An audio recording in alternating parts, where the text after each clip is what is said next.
upset because people, feel that their way of life is being threatened. Their marriages are not stable, their families are not stable. Yeah, it is. It's actually a crisis. It's an absolute crisis. Even when it comes to gender roles, gender identity, it's come to a point where the liberals of the liberals even disagree. To which extent do you stop? One identifying themselves as all kinds of stuff, non-binary. So it is heading somewhere where it shouldn't be.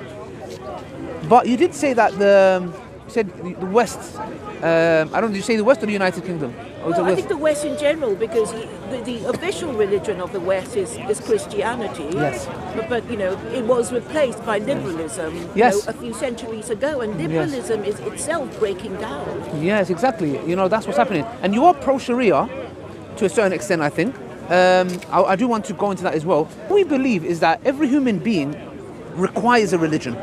So now when we're talking to the Western world, a lot of the Western world, or people who are atheists, they claim they don't believe in a higher being and that they do not follow religion. But I oppose that, because I believe the fact that they're an atheist, every human being, like there was a famous philosopher who said that man is born free but in shackles everywhere.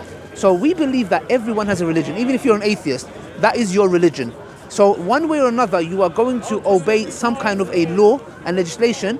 Either that is God's law or that is not God's law, but it is some form of a law. So where do you think, for example, when the family unit, like I read an interesting book, which I don't know if you've read this before, Claire, it's called Beauty Sick. No. I'm quite obsessed with it. I talk about it a lot, actually. Even my friends are like, come on, you can read another book. But it just talks about how women are made to feel ugly, insecure. To a certain point, there is a woman in here who talks about, feeling so ugly that she would sleep around with men because she felt devalued. But how do you feel that, in general, the family unit is under attack? Well, in the olden days, the idea of having sex was you would only have sex with somebody you're married to, and now this promiscuity. The price of sex is so cheap now. Yes. So people think that they can get away with it, but it damages them. It damages their ability to bond with each other, men and women. If you've had lots of partners, you always think there's something better around the corner. Exactly. Carry on. And so. With this kind of attitude, you will treat all relationships as, ultimately disposable, and you won't settle down because in the back of your mind you think there's something better around the corner. You'll always be discontented with whoever you manage to find. There are studies that show that people who are in promiscuous marriages and relationships tend to have failed marriages. And like you said before, I believe that having sex outside of marriage and dating is the biggest fraud for females. Yes, men do get affected as well, but if you look at it from a spectrum, is that men are visual creatures. You do not see women going and buying men's magazines to look at men's thighs or legs. You don't do that. But men will do that. Like, for example, you have strip clubs. Yeah. You have, for example, pornography. You do have magazines and all this kind of. Men are visual creatures. That's why God Almighty tells us in the Quran that tell the believing men first to lower the gaze. And you know it. Look, wow, that's actually very powerful. She knows. I'm telling you. So why lower the gaze? Because there are more. Look, for example, we're married. Yeah. There are more handsome men than me and him. Yeah. And there are more beautiful women than our wives. The point is the following. If we don't lower our gaze, for example, firstly, it shows the respect to the opposite gender. So it doesn't matter how she's dressed, by the way. People have this notion that Islam says, if she's dressed inappropriately, you can look at her and mistreat her. But if she's dressed in an abaya, no, excuse me. If she's dressed up in a bikini or in a niqab, I have to lower my gaze, period. Yeah. And that comes with, like I said before, the heart doesn't desire what the eyes don't see.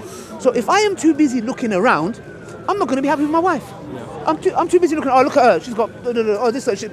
So the thing is here, it starts from, Islam deals with it from a micro level to a macro level. Yeah. Because the way it does it says the state that we live in, for example, women being objectified, that shouldn't be allowed. Having sex before marriage. So it starts from the top to the bottom, and the bottom is what? Lowering the gaze. Yeah. The very top is what fixes society as a whole. Because what happens is a lot of people come and say to me, when it comes to rape, they say, well, girls in abaya get raped or in niqab get raped. We say, well, nobody said that doesn't happen. We're not saying the rapist only targets girls who are dressed up in a certain way. Even in today's, even though you can still say a woman who's dressed up in a modest way, and this doesn't give right to anybody. Rape is rape, regardless who it is. The point is this: we live in a society where corruption is in such a level that these men are indoctrinated to act like animals. So it doesn't even matter now how you dress. Niqab, they have fetishes. You've got pornography, they've got, fetishes. Do you get what I'm trying to say? So in a nutshell, how do you find Islam's point of view, the Sharia, how it deals with the marriage and opposite partners treating each other? What? Because just before we do that as well, I just want to add something very interesting, because there might be some feminists watching. Yeah. So there's this scholar called John Badger. Okay. Who died 4 or 5 years ago. Yeah. And he has this thing called the gaze. Okay. He talks about the gaze. The male gaze. The male gaze. Gaze, yeah, not Gays. Yeah. The male gaze. Yes. And he talks about how Western European art, for example, has looked at females and has painted female in nudity. Yes. And the way the painting looks at the female, it's a very male gaze focused perspective. When you look at, for example, I can't think of any images now, but there are these certain Renaissance paintings where the females are very naked, and that's not painted for females. It's painted from the gaze of a man. So I think what Islam really talks about is that very particular gaze, that feminists understood that the male gaze dominates us. And what feminists have tried to do is to hijack, and this is why we have in the 60s like sexual freedom and free love, of like, we own our own bodies, you cannot control us anymore. But to this day, I feel like the male gaze is still very prevalent, hence why we have these issues with social media and all these the best way to attract male attention is to show off more. Yeah. And I think I forget the name of the YouTuber, but he was saying, these days in societies where women are feeling particularly desperate for the few good men there are, they will show more, more quickly in order to, and they're more prepared to make the move, and that will cheapen them and create a cycle of, women having to, work harder to get a decent man. What is actually quite interesting, if I may add just quickly, is that I've read this very long study on why young people don't have as much sex anymore as that's a new phenomenon, by the way. That's a new phenomenon. One of the reasons is to do because of the easy access to pornography. Yes. The easy access to these, like the hookup culture. Yes. Just sleeping with someone has sort of distanced us from each other. So this whole talk about freedom came with a price tag, a heavy price tag. Yeah. And I want to read something to you from this book here. So this woman, her name is Renee Engelin, she done a study.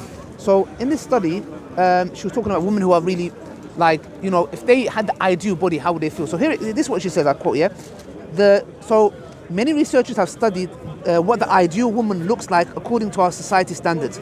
Take a moment to think about what this cultural ideal woman looks like and describe her. This is what she's asking the participants.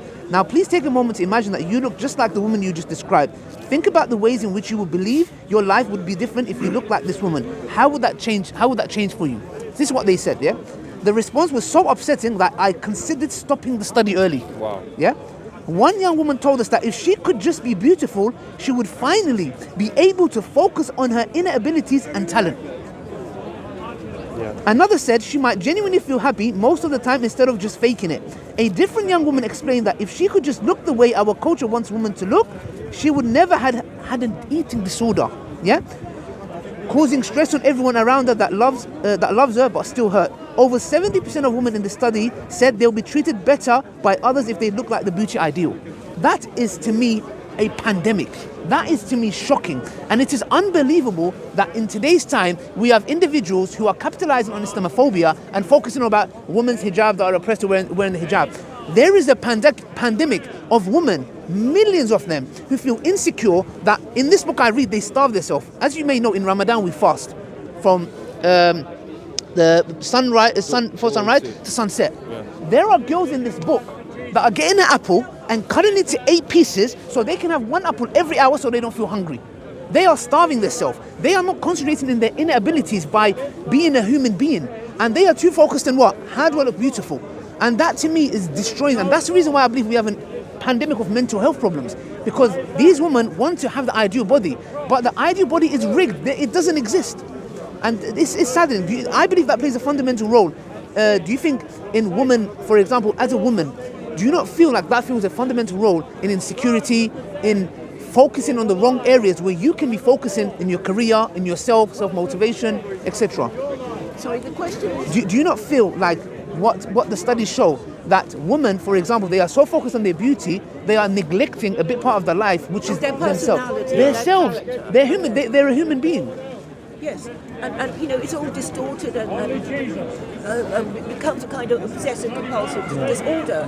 And also the availability of cosmetic surgery makes, you know, the older woman thinking, well, I've had a boob job, Yes. I deserve a better quality of boyfriend, and they Yes. don't get it. Yes. You know, and they spend thousands of pounds, and, you know, and they still don't get it. And they will end up, you know, bitter and hating men and voting against the interests of men. Because I think fundamentally Western women hate Western men for not staying with them, for not fathering legitimate children with them. Wow. And this causes, because what happens is when you have men who are having sex with, there are some men who have sex with hundreds of women. What they don't realize is in these shows, like, you know, like the Jerry Springer show, they have this thing where they realize, they do a DNA test and they find out that these two people who have been in a relationship are brother and sister all along. Because when you have promiscuous relationships, you're sleeping with everyone, and these people don't know that you might have two people who are falling in love with each other who are actually brother and sister. You know, or something very disturbing. What do you think about the whole red pill community? that's another extreme. Like, You mean men who don't want to have anything to do with women? Yes, Yeah. absolutely, and that's Never to another. marry That's them. another extreme. Well, it's a reaction against feminism, but Yes. it's unsustainable because then, you know, if you won't have the next generation. You know? Claire, what advice would you give to young women, Western young women? And when we say Western, we're talking about Muslim women as well. You know, because at the end of the day, we live in the Western world here. You know, these things do affect the Muslim woman as well. You know, we do have the whole trend of, you know, for example, be it hijab being tightened a certain way. And by the way, hijab is for both men and women. You know, we do see men as well, because we need to cover from our navel to our knee. And we do see a lot of men who are, you know, going topless, etc., which is not permissible as well. But we can see, for example, the hijab, like we have females who, sisters, I saw a pandemic, I'll be honest, bruv. I've been observing, I used to go out with my wife, I've seen a lot of girls starting to, the hijab is going like backwards, and I'm thinking, bruv, why? And it's influences as well. What advice would you give to the young girls that are watching this when it comes to getting into a relationship, and what impact it has on them in the long run? What do you mean? Like, what kind of advice would you give them? Like, if there's somebody who feels that, you know, they feel insecure, forming a resistance against sort of the modern way of like all these relationships and having intimacy before marriage. Well, the thing is, you know, you really don't know what to do anymore. The rules are so many, so confusing. It's like, well, in this situation, do this, that. And I think most people are confused. You know, relationship advice is, you know, for me, giving advice to a young person, they would say, well, the rules have changed. You know, what worked for you wouldn't work for us. You know, we have to try harder, we have to put out more, and nobody really knows. And that is why it's so important that people know what the rules are. And because, you know, Westerners don't have a religion, there is no such thing as boundaries. Expected, respectable behaviour, because everybody has a different view. Let me reformulate the question, because that's something you may be able to answer based upon the conversations I've heard you have. In terms of like, because you're very pro-Sharia, because you feel like there's a lack in sort of like the European subsets of like ethics and morality. How would you basically, someone, and you're agnostic yourself, right? How would you go about promote Sharia, which has such a scary connotation around it, to a modern world, and convince them that, look, you may not believe in these, but I'm telling you, these laws they've been tested over thousands of years and they do work, and they're particularly well suited for our period of time we're in. How would you argue that, or how would you maybe change your perspective? Because I've seen you do that quite well when you talk to people online to advocate for Sharia, and then you give your reasoning behind it. Well, I think, for Westerners, they're concerned about immigration. It's like, all these Muslims coming, across the channel. And the thing is, you can use that to say, well, why are they coming? Because nobody here seems able to do any work, because apparently you're not having enough babies, or they're not educated or trained properly, and this is because your government doesn't care about you, and they don't quite dare tell you to, work hard to have more babies, stay together for the sake of the children and bring them up properly. And this is because you have no fault divorce. So, your wives can just say, well, you're boring, you're irritating, I'm off. And then, what happens to the children? So, that is, it's necessary for marriages to be stable, and so I think all divorce has to be fault-based. It can't just be, somebody saying, I don't, want to be with you anymore. I need space to grow, and rubbish like that. And I think just this would help, stabilise marriages, because if we were married and I wanted to divorce, you'd have to say, well, what did I do wrong? Or if you wanted to leave, but I mean, that's very interesting. And Muslims have a marriage contract. Yeah, exactly. It's part of your exactly. And we, for example, it's usually in the man's control, the divorce, to a certain extent, because studies show actually that women are more prone to ask for divorce or ask for breakup in relationships. Studies in America. Recent studies, it actually shows that women are more prone to ask for divorces and in relationships as well. So Islam has given the right to the man where he has free rights to talaq. So it depends what opinion you follow. So if he says talaq, let's say I've argued with my wife, talaq, I divorce you, It's like a decree, nice-side decree, absolute, maybe. Something like that, So the the Jewish thing is, community exactly. But in the well. Jewish community, there's something called the get, the And get. I was watching a documentary where Jewish women are absolutely locked in. They cannot get divorced unless the husband initiates it. In Islam, it's a bit different. In Islam, it says that the man has free chances in the context where he can use. So if he gives the first divorce, then they can she has an iddah period, which is 3 months, to reconcile. Reconcile can happen by, they had an argument, 1 month later, I don't know, she has to stay at the house, by the way, for example, if there's a child as well, and that if he initiates a kiss on the cheek, that means they are back together. So then he has another chance, he's got 2 left. If he uses those 2 again, then the third last one means you cannot be with that woman again. Now, the reason this until she has to go get married again, move on with her life. If it doesn't work with the next husband, then you have a right to reconcile again. Now, this is very interesting because a lot of people look at this and think, oh, the man's got the power. No, because the woman has a right to ask for divorce also. She can ask the khula, or she can go to a person of knowledge and say, this person not giving my rights, or he's not praying, or he's, sorry to be crude, but he's not sexually satisfying me. That's her right. She can say, this guy is not sexually satisfying me, and I fear for myself, I want a divorce. That can be stipulated, do you get what I'm trying to say? But the point is here, that was given, the rule for free was given because the Arab men, before Islam, used to divorce their wife, and the wife wants to move on, he'll say, no, I'll take you back. They'll have an argument, he said, I divorce you. The woman wants to move on, he'll say, I'll take you back. And he will keep doing this. So he was stopping the woman from moving on with her life with another man. So Islam came and said, you have free.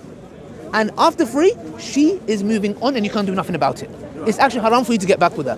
And this is done, why? Because if a man knows that once I give the third divorce, my wife is not permissible for me and she's going to have to marry another man and be intimate. So that's something that will put a man off. So even though he has this, he can't abuse it because he knows after the third talaq, she's moving on.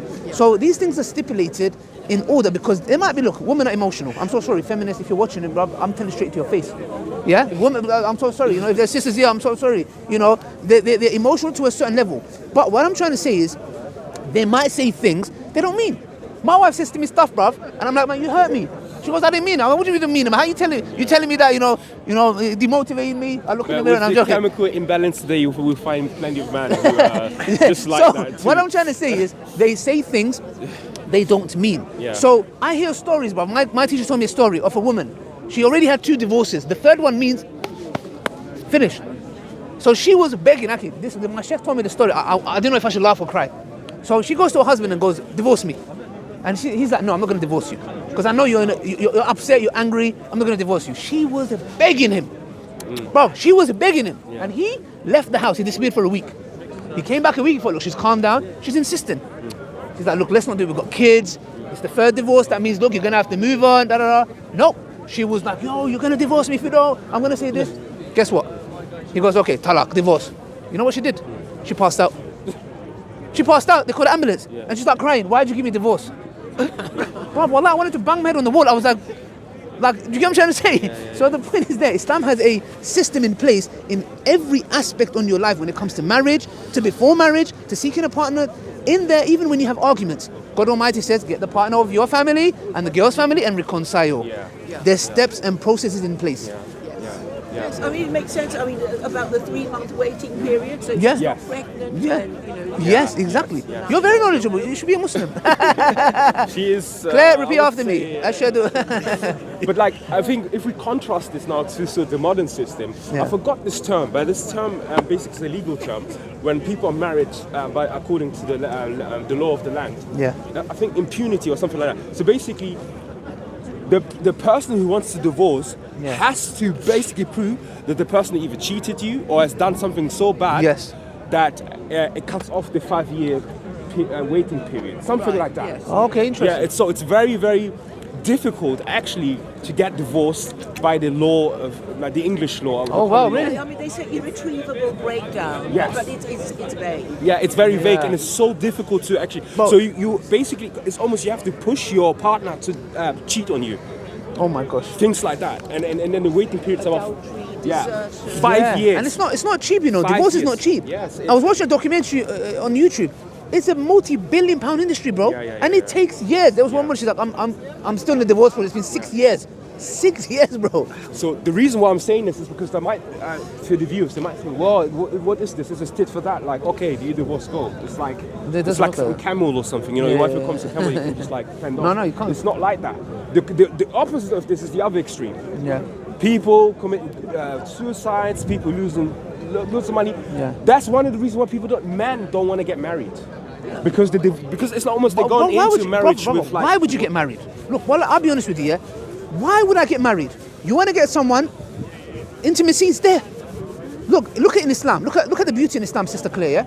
If I want to go and get married to like my wife, I had to go speak to her dad, yeah? The second day I was getting to know her, yeah? Marriage documentary, you guys are going to watch it, it's going to come out soon. I'm joking. Brother, please, good things come to those who wait. Allah is with the patient. 6 years, brother. No, get it right. Anyways, so look, I had to speak to her dad. Now, me speaking to her dad means that I'm not there to mess around. Because if I'm there to mess around, I don't want to speak to your dad, I don't want to speak to your mom, I don't want to speak to nobody in your family, number one. Number two, mahar, which is the dowry. Yeah? She can ask for whatever she likes. Literally, yeah? Obviously, man can't afford it, then she can't get married, yeah? So if she asks for £1 million, I say, I can't afford it, I'm so sorry, you're not getting married here, yeah? So she asks for whatever she likes, yeah? So my wife asked for something, you know, I had a bit of a heart problem there, but it's okay. But she gave me an installment plan. She said, look, I'll give you an installment plan. I said, look, thank you, you're very merciful. So mahar, which is her right, if she wants gold, money, because that's a security. Yeah? Booking fee. Yes, yeah, you want to call it that, sign like that, yeah? Number 3, sister, yeah? You do the nikah, which is a marriage contract, and not only that, you have to announce it. It has to be public, yeah? Okay, like I announced the marriage documentary, it's not out yet, but you have to announce it. If you look at relationships, it's the opposite. You don't speak to the dad. Yeah. You don't get, what are you going to get? Nothing. Get what, chicken and chips, bruv. Yeah, 2 wings, yeah? That's it, Or bruv. even that, wasting 10 years of your life. No, exactly. And not only that, for example, it's hidden. It's the opposite. In a nikah, you have to announce it. It's hidden. And then, why would any man in the Western world get married? Now, the thing is, how do you break the cycle? I believe the cycle is broken when you empower women, because the key is in the woman's hand. If a woman says no to sex, it's a no. It's a no. Do you get what I'm trying to say? So when we empower women, when we like read books like this here, Beauty Sick, and there's a woman in there who said basically, this is what she said. She said, I felt so ugly that I would sleep around with men because I felt worthless. So that means when you make a woman insecure and she feels worthless, she feels the only thing she can have to offer is her, you know, do you get what I'm trying to say?